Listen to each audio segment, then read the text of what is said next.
Hello' বন্ধু বান্ধৱীসকল, স্বাগতম জনালোঁ। ৰাতিপুৱাই ব্লগ এটা বোলো আৰম্ভ কৰিয়ে দিওঁ। এইকেইদিন মই ব্লগ দিবই পৰা নাছিলোঁ।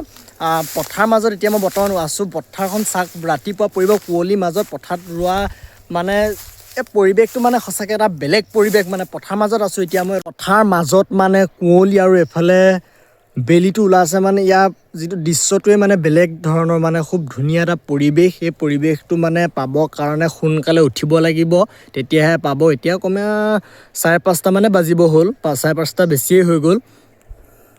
ৰাতিপুৱা মই দৌৰি আহিলোঁ। দৌৰি অহাৰ পিছত ভাবিলোঁ অলপ আমাৰ ঘৰৰ যিখন এখন মানে আগফালৰ পথাৰখনলৈ মই অলপ ওলাই দিছোঁ। যিহেতু ডি ভিটামিনো পোৱা যায় এই ৰ'দত আৰু কুঁৱলীৰ মাজত, পথাৰ মাজত কিবা এটা মানে সঁচা বহুত ভাল লগা এটা পৰিৱেশ। মানে এইফালে এয়া আৰু এইফালে মই আহিলোঁ। কমেও এতিয়া 300 মিটাৰমান দূৰত আহিলোঁ পথাৰ মাজলৈ ঘৰৰ পৰা। খুব ধুনীয়া পৰিৱেশ, মানে এনেকৈ ভাবিয়ে ভাল লাগে। মানে এই দিনটোৰ ভিতৰত মানে ৰাতিপুৱা সময়টোৱে মানে এটা মানে ধুনীয়া এই পৰিৱেশ। এইটো সমান আৰু দিনটোত একো সময়তে পোৱা নাযায়। আৰু অকণ পিছত কুঁৱলীবোৰ নাইকিয়া হ'ব, ৰ'দো ওপৰলৈ যাব, ইমান ভাল নালাগে। এতিয়াই বহুত ভাল লাগি আছে। আৰু কেইদিনমানৰ পিছততো এনেকৈ ওলাবও পৰা নহ'ব, কাৰণ বহুত কুঁৱলী হ'ব আৰু বহুত ঠাণ্ডা হ'ব। এতিয়া মানে অলপটোতো স্পৰ্টিং পিন্ধি আহিবই পাৰিছোঁ। দৌৰি অহাৰ কাৰণে মানে গাটো গৰম হৈ থকাৰ কাৰণে পাৰিছোঁ। এতিয়াও বহুত ঠাণ্ডা হৈ আছে। চাওক, ভাল লাগিছে ন? আপোনালোকেও এনেকৈ পৰিৱেশটো ল'ব কেতিয়াবা। আপোনালোকে চাগে লয় নহ'লে জনাব। আৰু যোনে যোনে মোৰ চেনেলটোলৈ নতুনকৈ পাইছা বা তোমালোকে চেনেলটো ছাবস্ক্ৰাইব কৰি দিবা। নতুনকৈ খোলা চেনেল হয় আৰু তোমালোকে চাই থাকিবা। ব্লগ ভিডিঅ' দি যাম, ভালকৈ বনাব চেষ্টা কৰিম। সেয়াই আমাৰ পথাৰখন মানে ইয়াৰ পৰা আৰু অলপ যাব লাগিব। এইখন মানে ইয়াত এইখন বেলেগ আমাৰ আৰু অকণমান গ'লে আমাৰ মাটি পামগৈ আৰু নাযাওঁগৈ, যিহেতু মানে দৌৰি আহি একো খোৱা নাই, ভোকো লাগিছে। তো এয়াই। গাইছ, বন্ধু বান্ধৱীসকল, পথাৰ মাজত কেৱল মই আছোঁ আৰু কোনো নাই।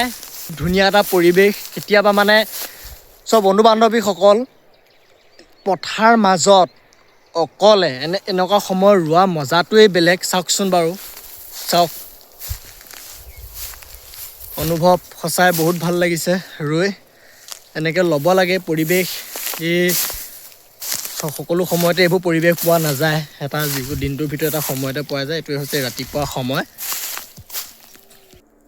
বন্ধু বান্ধৱীসকল, আজিলৈ ব্লগটো ইমানেই আছিলে। বেছি দীঘলীয়া কৰি নাথাকোঁগৈ। আৰু মানে ব্লগ মই চেষ্টা কৰিম ভালকৈ বনাবৰ কাৰণে, বনাই যাম। তোমালোকৰ মৰম আশীৰ্বাদ লাগিব। তোমালোকৰ মৰম আশীৰ্বাদ নহ'লে একোৱেই নহয়। গতিকে তোমালোকে মৰম আশীৰ্বাদ কৰিবা, ব্লগ ভাল বনাই যাম। মই এইটো চেনেল খোলা বেছি দিন হোৱা নাই, আৰু আগত এটা আছিল। সেই চেনেলটো মানে কিবা ইমেইলৰ খেলিমেলিৰ কাৰণে চেনেলটো মানে নিজৰ কণ্ট্ৰলত নাই। মানে চেনেলটো মানে বেলেগত আছে, ডিলিট হ'বগৈ এইটো এতিয়া গৈ। আৰু তোমালোকে মৰম আশীৰ্বাদ কৰিবা। ৰাতিপুৱা পৰিৱেশটো ল'বৰ কাৰণে আহিলোঁ। বোলো তোমালোককো অকণমান পৰিৱেশটো দেখুৱাই দিওঁ, শ্বেয়াৰ কৰোঁ বুলি ভাবিলোঁ। এইখিনিত মানে জংঘল হৈ গ'ল। জংঘল মানে কি কাৰণে হৈ গ'ল মানে এইডোখৰ মানে বেলেগ জেগাত মানে হেৰি ধানটো হৈছে, কিন্তু এইডোখৰ নহ'ল। কিবা মেটেকাৰ কাৰণে হ'ল। হাল বাওঁতে মানে মেটেকাটো এইটো জেগাতে যাম বুলি বহুত ডোখৰ মানে 2টা ডাঙৰি মানে ওলাব। লষ্ট হ'ল এইটো মানুহখনৰ।